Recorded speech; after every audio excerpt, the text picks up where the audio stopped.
Who's actually winning the Palestinian-Israel war? Israel was invaded on October 7th by Hamas militants coming out of the Gaza Strip. What exactly happened since this initial invasion?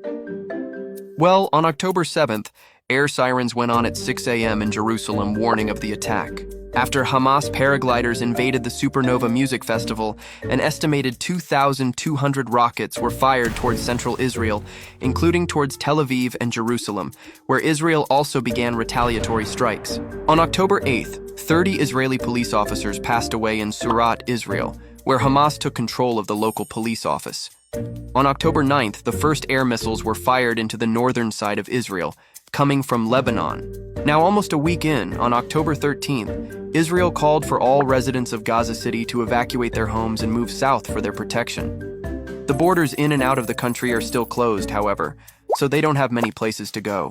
On October 15th, after thousands of rockets had now been fired by both sides, the United Nations reported that Gaza residents were having to drink contaminated water. The hospitals were on the brink of shutting down with little electricity left, and the emergency generators were dwindling. On October 16th, Hamas claimed that they have 200 to 250 Israeli hostages, many of whom came from the Supernova Music Festival. On October 17th, at least 500 people passed away in an explosion at the Al-Ali hospital in the middle of Gaza City, which was being used to shelter thousands of displaced residents. Israel denies responsibility for the blast, saying a failed rocket launch by Hamas caused the explosion.